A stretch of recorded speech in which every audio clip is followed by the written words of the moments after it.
This conference will now be recorded. Hello, everyone, and welcome to the Central Coast Writers Conference webinars with Deborah LeBanc today.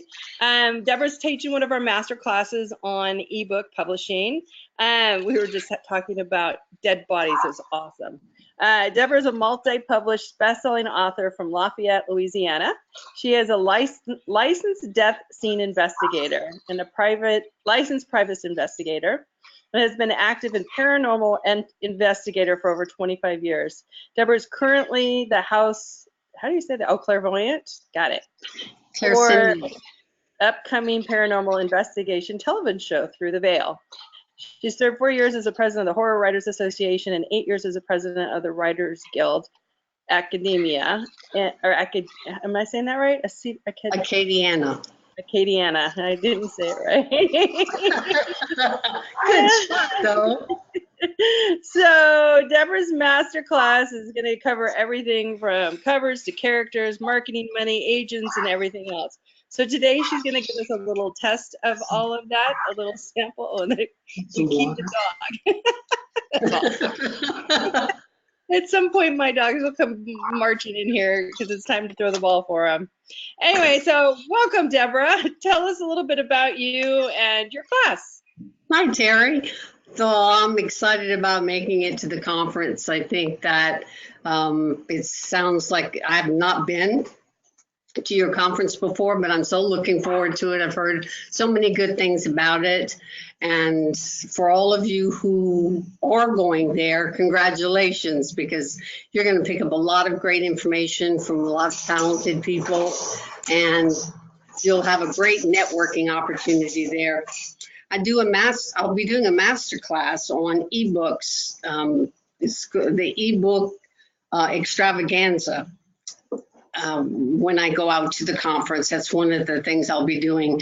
For that master class, we're going to be covering everything from your story, the characters in your story, your voice, your characters' idiosyncrasies. We want to know the geography you're going to be working in, the point of view, the dialogue you're going to be using, the length of your book, the number of chapters. I'll be asking questions like, is someone manning the roller coaster? Is there so much action in your book that you don't give your reader a chance to breathe? We'll find out more about that. Then we'll ask questions like, is your closet cleaned? There's one of the biggest things that we do as writers to procrastinate is clean the closet or do the laundry. So just leave the laundry in the closet alone, and we're going to go after this ebook that really needs to get done and out there for the world to see.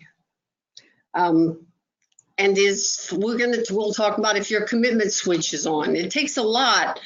There's one thing when you're under a deadline with a traditional publisher, it puts a lot of pressure on you.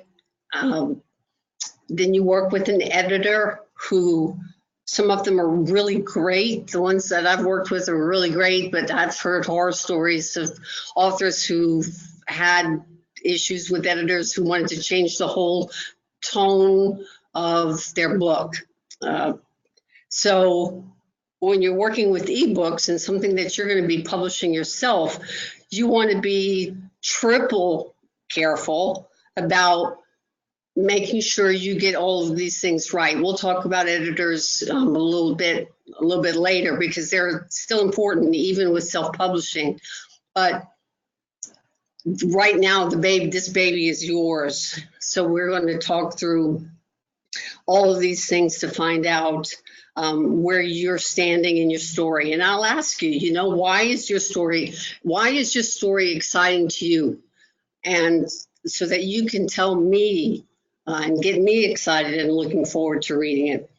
Everybody has a book in them. Some have the courage to write it, some never will. You who are going to this class obviously have that courage, and you're stepping out there and you're writing your characters and you're dealing with dialogue and you're working with pacing and and number of chapters and all of the hobnob stuff that goes with writing, and you're going to put that baby out by yourself. Now, that takes a lot of courage, because you're going to be out in the world where there are thousands and thousands of other books that people have to choose from. Why are they going to choose you? That's one of the things that we're going to talk about. One of the most important things. They're going to choose you, not so much your book, but you. Because in ebook publishing, a lot of what's important is that you build a base in social media. You should be working on that now, even if your book is not out. I'm on, oh my gosh, let me find the list, because I'll know I'll miss it. I am on Facebook, Twitter, Instagram, Goodreads, Amazon author page, Google Plus, which went by way of the dodo bird, LinkedIn, Pinterest, YouTube, and I do my own podcast called Creepy Stuff. And I also have a blog on my website. If you post something on social media, and this is a big task, and look, you write the book is one thing, you edit the book, it's another thing. You put the book up on a platform, Amazon's platform, Smashwords platform, and Nook Press or Barnes and Noble Press platform. You've accomplished a lot, but you've just begun. Now you start marketing your book. It's really the same thing if you're going to be traditionally published. Publishers don't put a lot of effort behind marketing your book unless you're a big name. I'm not Nora Roberts, but she gets a lot of push when her books come out. Same with James Patterson. But that doesn't mean that we can't do our own work. So people want to know you. They want to know something about you. So if you post something every day, try to set up a theme. Like I always post a funny Minion post, because I want to give some people something to laugh about to start off their day, because we already have enough stuff that we have to worry about, enough trials, tribulations, and whatnot. So I just want to give people something to laugh about, so they know me from there. And they don't always see me going, hey, I'm here by my book. Hey, I'm here by my book. But when the time comes for me to announce that my book is going to launch, then I have a lot more people paying attention to the book that is coming out, and a lot more people that go out and buy it, because I've taken time to establish myself in these formats. You have Facebook, your regular Facebook page, and you have a fan page. The fan page is one you want to build. My regular page, I have 5,000 people already, so my fan page carries a whole lot more. I don't get caught up in the likes and how they likes and the little hearts and everything else. It'll drive you wacky, I promise you. I just concentrate on making somebody laugh, on giving them a tidbit for the day. My blog, I try to make interesting, thought-provoking, funny, and that way when my book does come up, you know me now. You've seen me every day. You'll like my posts, or you'll share my posts with other people. So when I do come and tell you I've got a new book coming out, you'll pay attention, and 9 times out of 10 the people who interact with you on a daily basis will go out and buy it. But so it's important that your story is important, your characters are important, your pacing and plot and everything that's involved with it. We'll talk about at the conference because it's very crucial. When you do get somebody to buy your book, you want them to read it and not put it down, not be able to put it down. You want them to smell it, feel it, hear it, see it, so that they just cannot put that book down. They keep turning the pages. That's my goal every time I write a book. Sometimes I succeed, sometimes it's, you know, but I know that I've had a lot of success in the, let me put it this way. I've had more monetary success with ebook publishing than traditional publishing. I still publish with Harlequin. Financially, the ebooks will do better. You have to watch out with the platforms that you're tying to.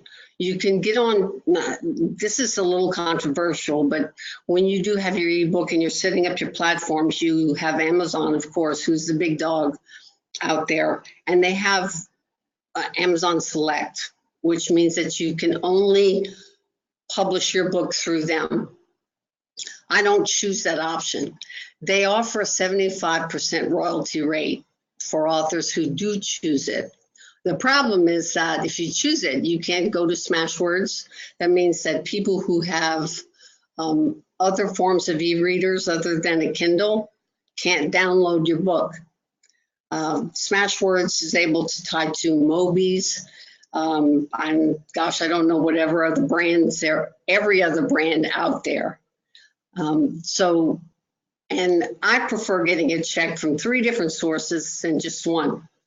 And you can, if you put the effort in now, you can start putting the effort in now to get people to interact with you on social media, on your blog, offer a bit of advice, maybe some writing advice.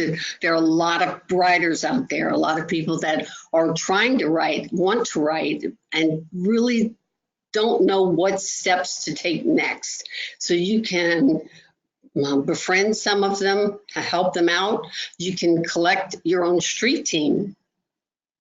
In other words, people that you befriend on social media. When you do have a book that comes out, set up a Facebook page that's just for your street team. Those people will go out and spread the word about your book. They'll not only read it, they'll put up reviews. They'll on Amazon, on Barnes & Noble, on Smashwords, and Goodreads. Oh, Goodreads is another one that I'm tied into. I don't know if I mentioned that. That's really important. That street team will make sure that your reviews go out, and they will recommend your book to anybody and everybody that will listen. For these people, I often do little tokens of appreciation. I have coffee mugs that are made with the cover of the book on it. For example, one book I just finished, it just came out, called Voices. The street team gets a coffee mug with this cover on it. So that's pretty wild. But they love it. I have a comedy that I just did that's toe to toe. It's hard getting this straight on what's left is right and what's right is left. Okay. So it's toe to toe, which is a paranormal comedy that they're having a lot of fun with. So building a street team, building yourself up on social media is all important, even while you're in the midst of writing your book. So we'll have a chance to talk about the important elements of writing. The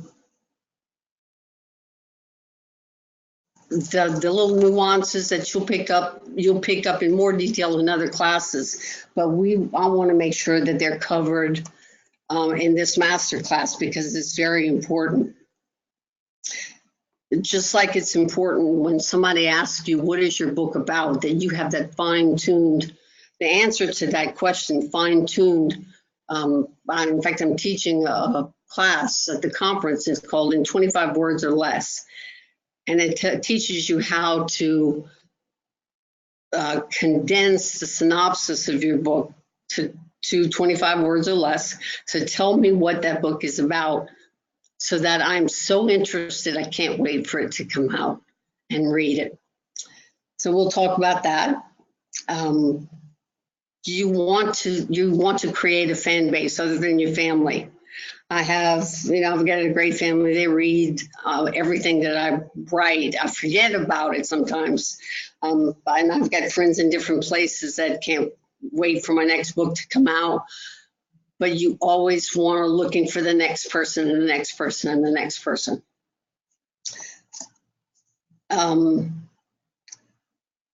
Discipline is a really big issue when you're doing ebook publishing. When you're with a traditional publisher, they give you a deadline and you sweat that deadline.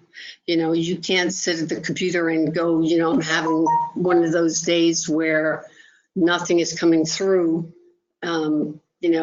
It's all looking and sounding like gobbledygook. And that's just one more day closer to your deadline when you've got nothing on the page.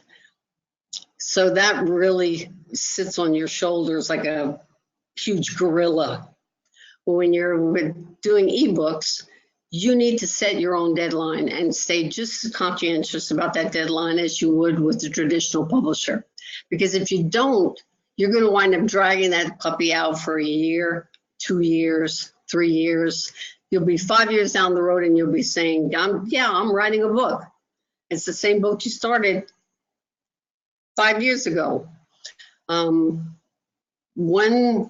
thing that I just did a nonfiction book called The Tinkerbell Effect. It's a writer's success workbook on how to write multiple books per year. One of the key elements in ebook publishing is volume. People need to see your name often. So writing 4 books a year, 5 books a year is not unheard of, and it's not an enigma. It's normal. Now you'll see a lot of people except for the big names, they get to do their 1 to 2 books a year. Now, unless you're James Patterson and you've got 15 writers writing with you, I hope to get to that place one day, but unfortunately, it's all right here in these fingers. I've got to really press those keys to get that kind of volume out. But you can, if you discipline yourself and work out, and I can show you how to work out a method based off of the number of chapters, total number of pages per book, how you can manage your time and your day to make sure that you get a book out. You could literally get a book out every other month. If you're ambitious, if you're really ambitious, you could get one out every 30 days. I did 5 books last year, and with time left over for editing. And now I edit my own work, but I also send my work off to an off-site editor that I pay to review my book. And I'm glad that I do, because she catches a lot of things I miss. And I think that if you're going to put it out in the public, I don't have an editor that I'm working with a house. It's not with Harlequin or Tor, or I'm just working on my own. I want a professional set of eyes on it, because if you buy that book, I want it to be the best book it can be, not only in story and content, characters, and the whole enchilada. I don't want you to see flaws in there that I miss just because your eyes play tricks on you and you see there the THEIR instead of THERE, and your brain just will not, it just misses and doesn't connect to the fact that you have the wrong there in that place. And that professional editor will help you get all that plugged in the right place.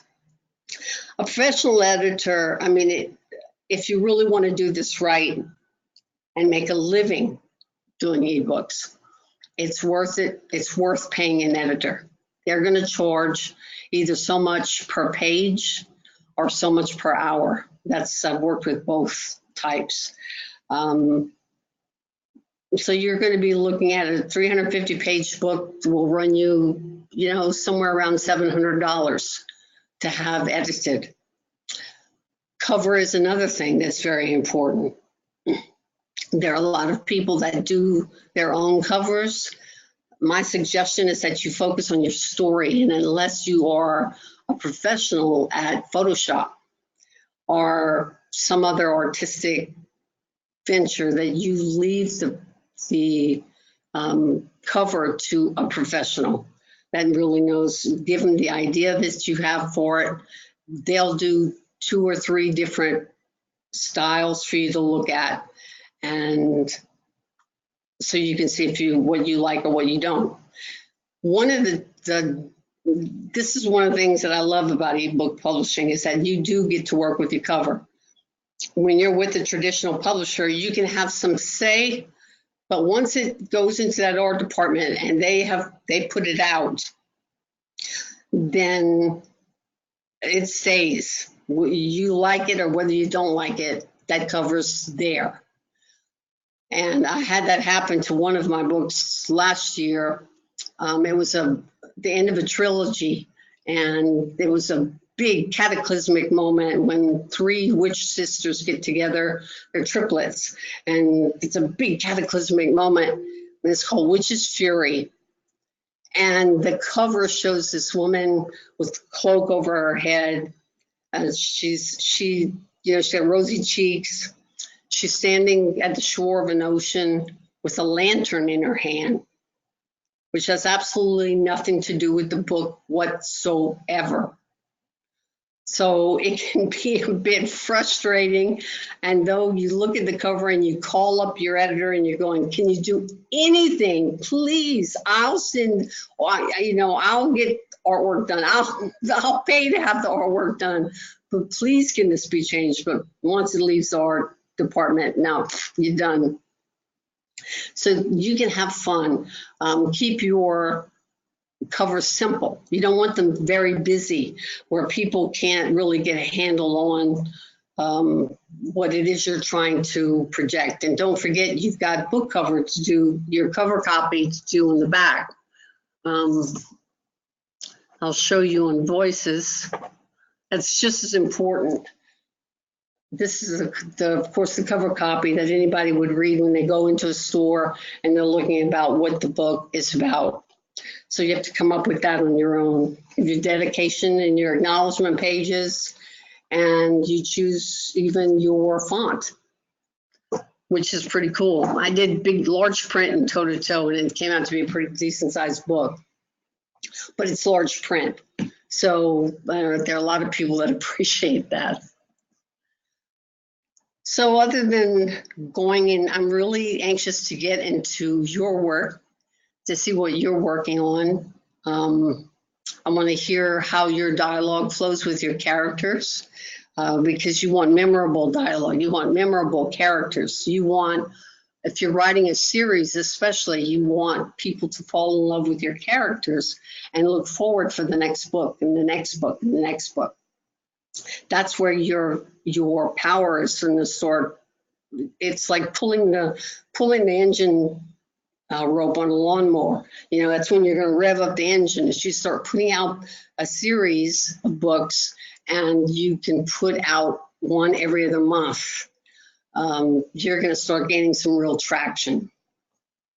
There was this one young girl, this was a number of years ago. I think her name was Amanda Hawkins. If I'm not mistaken, it was Amanda Hawkins. I'll have to Google it to make sure. But she was 24 years old and had a huge Twitter following. And she was just, 24-year-old, no big, really nothing. Just hanging out with a bunch of friends and growing her Twitter base. And that's what she got off on. And she started writing books and putting them on as ebooks. And this child, and I can say child because of my age, this child was making 7 figures a year doing ebooks. just from the fans that she had from Twitter account. That's why I was saying it's important to build yourself a base now, so that when your books do start coming out, you'll have somebody to share them with. So when I saw this, it said 24 years old, and I bought one of her books to see, you know, how she wrote. And she wrote like a 24-year-old, you know, the book was pretty good. But it was, you could tell it was simply because her fans loved her. She was thought-provoking, she was funny. She just, you know, it was like you were just visiting with a neighbor on the front porch of your house. There was nothing pretentious about her. And so people really liked supporting her. And that's where you want to get. You want people to like you. I remember once going to, I went to this retreat in Maui, Writers Retreat in 2000. That was 19 years ago. And I met one of my favorite authors there, and was so disappointed because this, I won't say the name, but this person was so snooty. This woman took a picture of him. It was a him, okay? Took a picture of him on the sidewalk, you know, just flashed a picture, and he just gave her, just ripped her apart, embarrassed her, because she had not asked him to, if she could photograph him. And I just thought, you know, that was such a mean thing to do to this poor woman that I'm not buying this guy's books anymore.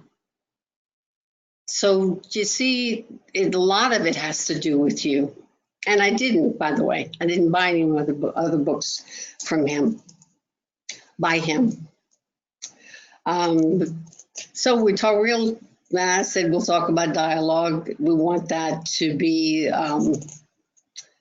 something that you really pay attention to, that you become an open ear wherever you go to pick up dialogue from different types of dialects, different ways people have of putting their sentences together, and so that it comes across as real as you can make it. I had a book called The House Divided that I had a radio interview with, and it was on the phone, over the telephone, and I called the woman at the appropriate time, and we're talking before I'm going on the air, and she has my book in her hand, and she must have just flipped it over because she goes, "You white." Started laughing, and she was African American, and I said, "Yes, ma'am, I am."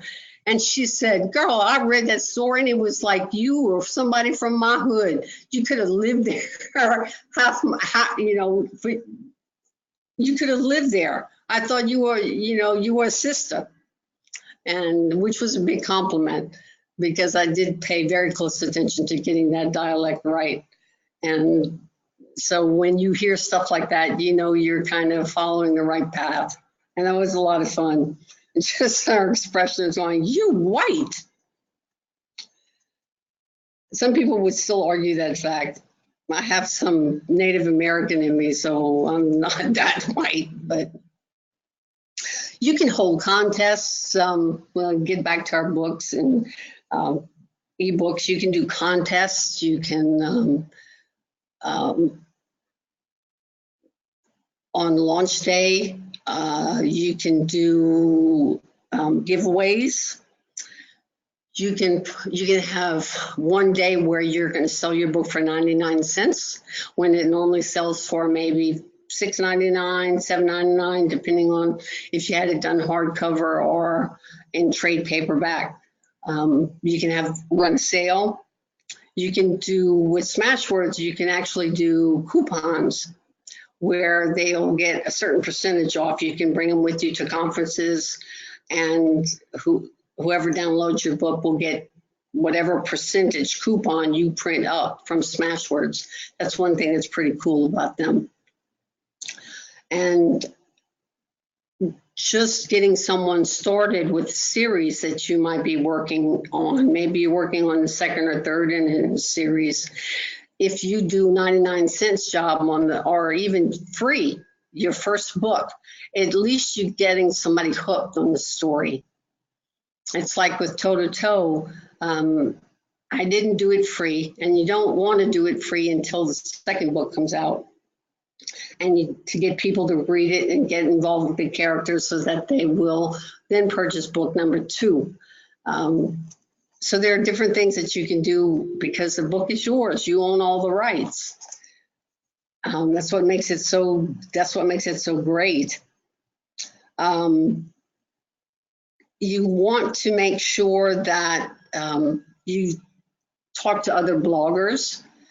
Maybe do a blog tour. There are a lot of people that do blog tours.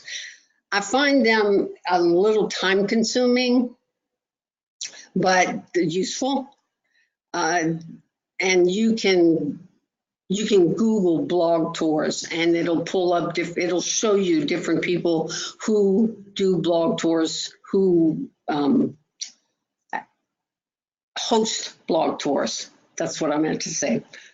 So you can contact them and tour yourself around the country. So we'll talk a lot about your book, a lot about marketing, a lot about you. What are you looking for? What is it that you want to do in this ebook game? What is it that you're looking for? Is it just, are you wanting to be just a one-book wonder? Are you looking to make a living out of this? Is this a hobby for you? Because your answer is going to determine what you're going to need to put into it, of course. That only makes sense. So you're going to have to figure out who you're marketing to. Is it genre specific, age specific? Are you doing YA? Is it gender specific? Is it, people want to know, is it romance, paranormal romance, suspense, thriller? What do you categorize your book? What do you categorize your book as? Some people have a tough time putting a handle on it, but curious minds want to know. So when you're going to have that ebook out there, it's going to ask you for keywords for when people look up romance, for example. You want that to pull up your book if your book is a romance. So the keywords are really important. You might have a Southern Gothic horror romance thriller, but stick to one genre that you feel is really encompasses your book. One genre that you think gives good testimony to your book, and that's what we're going to work with in this workshop. Where do you go with that? What do you do with that? Because we're not just looking locally. You're looking to reach the world. That's great. That's one great thing about ebook marketing. Whenever you put your book up on Amazon, it gets sold in France. I think mine have been sold in 15 different countries. And it's not that I had them interpret it. I had to have it interpreted. They put it on sale in those different countries and they just sold. So you're looking at local, national, international. That's where you start seeing you can start making a living as a writer. Just dedicating yourself to doing your best at this game we call writing. It's a lot of fun when you're first starting, before the deadlines start coming, whether they're self-imposed deadlines or deadlines by an editor. It's a lot of fun putting out that first book. And then letting go of it is something else, because you're really worried about people going to like it. And let's say that first book goes out and people do like it. you can't sit, you can smell, I'll give you a day to smell the roses. Then you got to start writing your next book and getting on it pretty quick. So that's one of my challenges, is stopping long enough to smell the roses. So I give myself a day, smell the roses. Yes, it's sold. Yes, it's selling well. Now move on and write the next one, because that Yahoo moment does not last long. There are too many other writers out there scrambling for space, for room, for somebody's attention. So you have to keep your momentum going to make a living out of this. You can also have book trailers done. They're pretty effective. I have book trailers for the majority of my books that are out. They're on YouTube, or you can go to my website and see the videos that are there. So that's another thing we'll talk about. You also can do web podcasts and webinars for writers. You can give them away for free. You can charge for a class. That's simply up to you. It's how advanced are you in this whole process. But you see, what you're doing is you're plugging yourself in a lot of different holes: webinar, podcasts, Facebook, Twitter, Goodreads. You're everywhere. You're talking about other people's books as well. You're not just talking about yours, which is important, because people just don't want to see you as some big glut hound that's just me, look at me. I also do mass emails. I have an email list of people who've subscribed on my website that I'll send out an email blast whenever I have a new release coming out. So one thing you'll want to take a look at is, if you're on your website, is if you're capable of capturing people's email. If they want to subscribe to your newsletter, there's a way that they're able to do it. We'll talk about websites as well. And we'll talk about Amazon reviews and Amazon numbers. The numbers for Amazon change. There is, when you look at where you fall in an Amazon number at any given day and time, you can't count on it, because in 3 hours it's going to change. You could be at 2,467 ranking, 2,436 on Amazon, and 3 hours later you're at 1,469,748. There's no rhyme or reason. Their algorithms are complex, and you don't want to pay attention to those numbers, because then they start getting discouraged. You're going from 2,000 ranking, which is really good, to a million, which means that people are buying something else. They're not buying your book. At least a million people are not. So my advice is, I don't watch Amazon numbers, because they just drive you wacky. And reviews, I only read reviews when fans will email me and say, hey, just wanted to let you know I put a review up on Barnes & Noble or Amazon or Goodreads for your book. Just wanted to let you know. And I thank them, and then I'll check out the review. Other than that, I don't go hunting up reviews, because there are some people that, for whatever reason, there's some reason, some people just, you can tell they've never read the book, and they're just going to put, this was an amateurish work. Don't know how they got published. There was one person going around doing that. That's a number of authors a couple of years ago. And some people just don't have a life except to make others miserable. So I don't pay attention to a lot of reviews, except when somebody says, hey, I sent one up, then I thank them and read it and comment. So if we have any questions from anybody who's here, we got about 20 minutes. Yeah, Yeah, go ahead and type in your questions and then I'll ask Deborah them. So how a paranormal comedy, how did you come up with that? Oh, that was really easy. The character, the main character is a closet medium.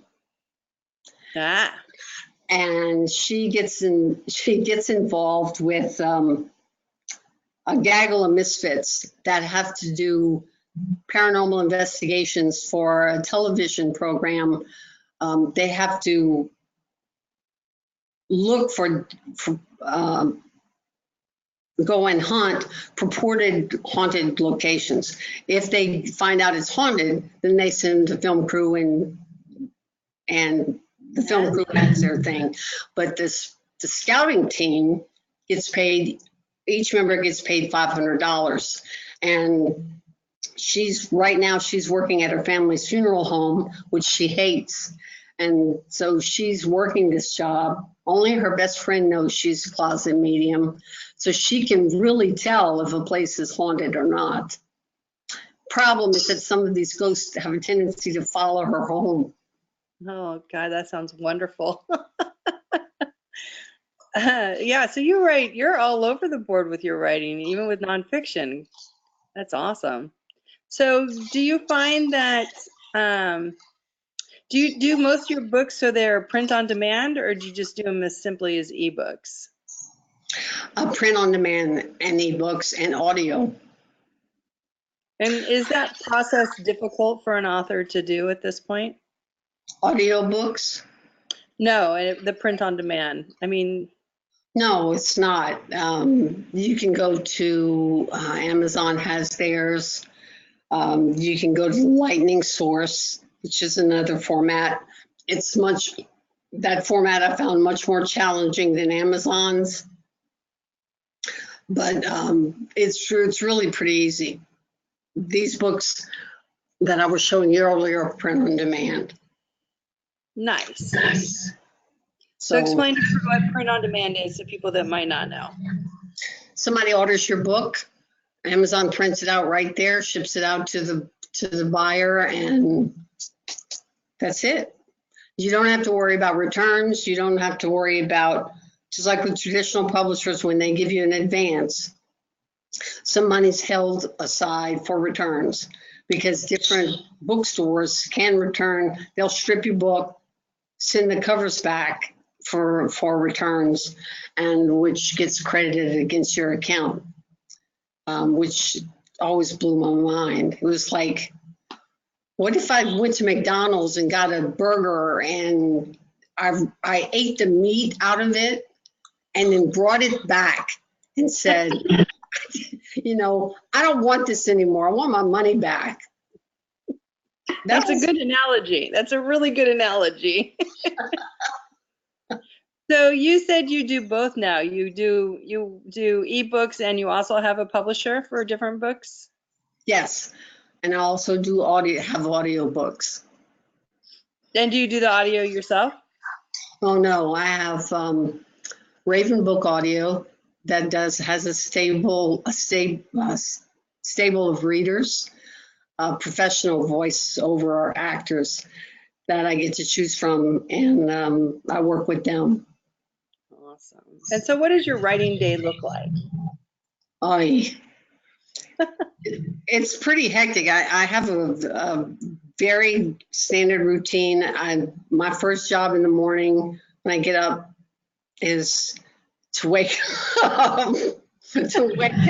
Because it depends on how long a stretch I did that night before. But it's waking up. I run to the post office, check mail because it's across town. It's not at my front door. It's across town. Check mail and then come back, and then I have an office that is outside of my home. It's a building behind my house. That's my office, and I lock myself up in there, and it's starting. I start right where I left off the night before. I typically will write till about noon. Then that office does not have a restroom, so I have to come back here, take care of business, then then go back. I spend an hour, once I go back, I had spent an hour with emails, answering emails back and forth, and then it's back to writing until about 5:30. And then I come in and spend time with my husband. Wow. So every 5 days a week or 7 days a week or? Seven. Wow. No wonder you're so prolific. Lots of good butt in the chair time. All right. Does anybody have any questions out there for Deborah? So Deborah's class is, she's going to start with a master class on Thursday, September 26th, and that is from 10 to 4 o'clock. And it's a complete immersion, kind of her going deeper into everything that she already went through, kind of glossed over here, but go into real detail. And then you have your Friday workshop is from T to E, how to write a novel in 30 days. Yes. I love that. And then you're on a panel why you should join a writing group. And then you have one that's 25 words or less. Yes. And so that's just a summary of your plot, right? Yes. It's getting, the whole class gets to participate in, everybody gets asked, what is your book about?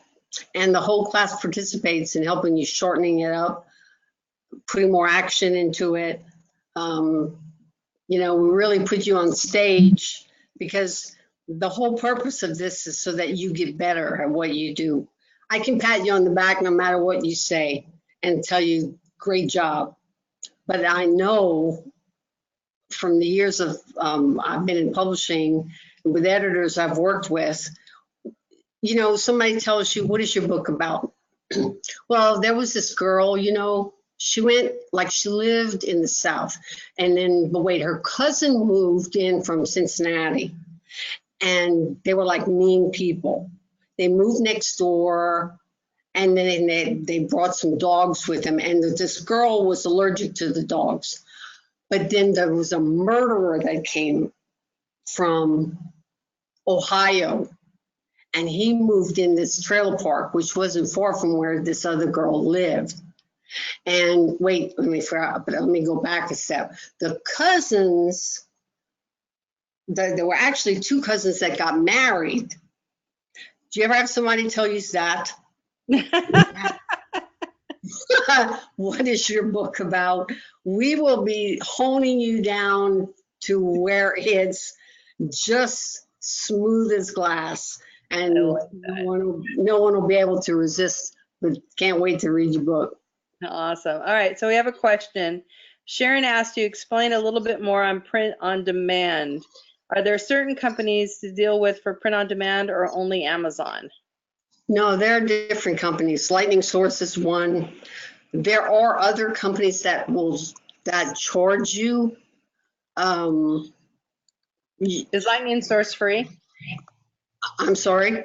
Is Lightning Source free? No, they'll charge you as well. I don't know what I tried using them, but their platform was complicated. It was too complicated for me to get a clean copy out of a print book. And I could not get a human on the phone that would help me out with their company. So I'm not saying that they're not to try them out. You might luck out and get a human who can help you with that platform. But I went with Amazon's print on demand simply because it was so easy. And Amazon doesn't charge you, do they? No, you charge so much for the print, when it's printed. Let's say your book is on sale for $6.99. They'll charge you $2 to print it. And then they give you 65% of the royalties. Awesome. Okay. And unless you're trying to put pictures or some weird formatting on there, it's pretty standard just to upload it, correct? Yes, it is. It'll let you know whether there's some kind of goofy thing that they want you to take a look at. If your spacing went wonky, while you were in the middle of writing your book and you didn't catch that, they'll let you know, so that when your book goes out to print, it's right on the nose. And it's called Create Space with Amazon, correct? Yes, sorry. Yeah, it's Create Space. They're actually based here in San Luis Obispo. Oh, really? Yeah, they'll be at the conference next year. Not this year, but next year. Oh, wonderful. Yeah, so all the people that do it, all the engineers and stuff work here. That's fascinating. I know. So it happens when you walk the streets of San Luis Obispo, you find out things. All right, any other questions for Deborah? I don't think so. So, I mean, it just makes more sense to do things print on demand, because then you're not sitting there with the author has a garage full of books that they may or may not sell, right?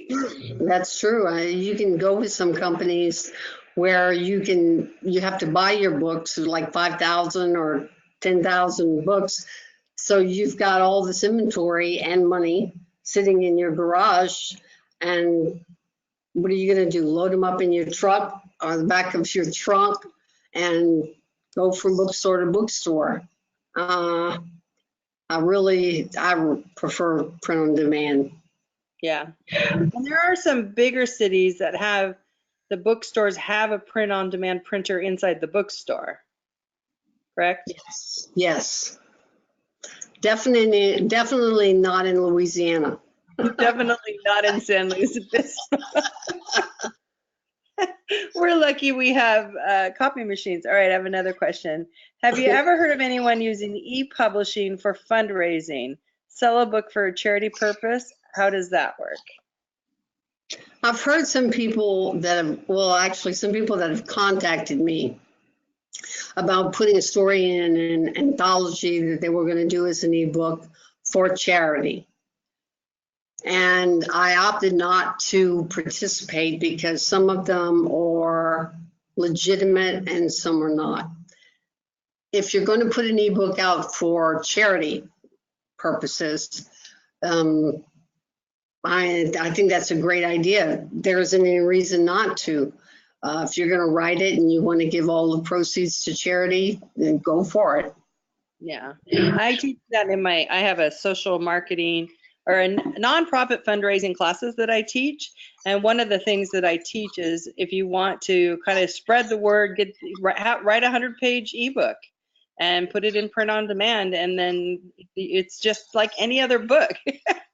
You put it up there, you share it, you let everybody know, you do all the things that traditional people know, but it's also good for charities because then there's stories there.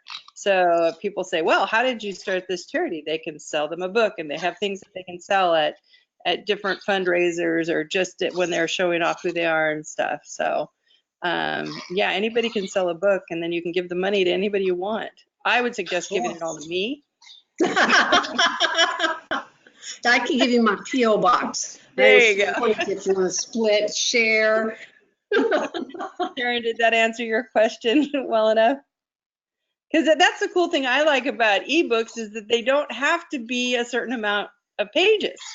Like that Right. one you said is really thick. I mean, if you were just traditional publishing, they would want you not to drop that into 2 books. But I like that, if sometimes something's only 100 page, that's all you got to say about something. That's right.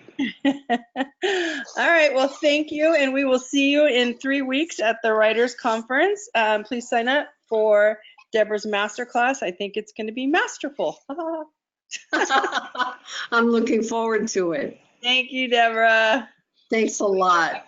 See you in September. See you then.